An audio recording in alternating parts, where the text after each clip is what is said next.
En fait, le Musée des religions du monde existe depuis 1986.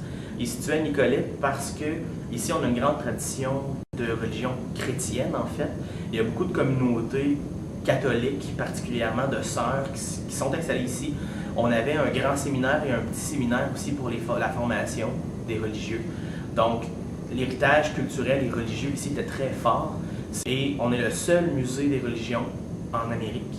Et on est le plus vieux au monde.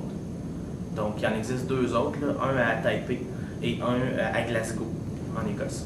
Donc, et on est le plus vieux. On existe depuis 1986.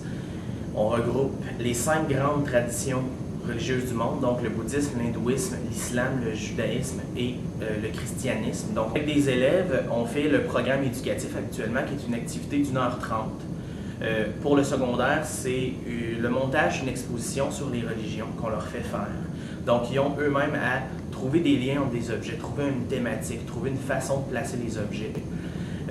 Et ensuite, on complète habituellement avec du mandala de sable, qui est une technique de méditation bouddhiste. Donc, on leur fait faire. On utilise un shak pur, qui est un appareil ici qu'on a qui est en cuivre, qui est fait au Tibet. Donc, nous, on les achète par Internet, mais c'est fait là-bas à la main. Donc, c'est des vrais. Donc, c'est très simple. Par le frottement, on va faire couler le sable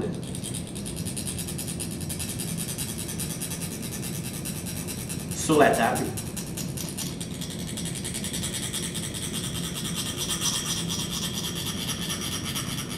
En essayant de contrôler évidemment l'endroit où on envoie le sable. GN. Donc, dans les processions funéraires en Inde, il y a toujours des personnes qui portent des masques blancs. On ne peut pas bénir l'hostie le vendredi saint. Okay. Donc, c'est le jeudi saint qu'on le fait. Une croix totémique, donc c'est chrétien et amérindien.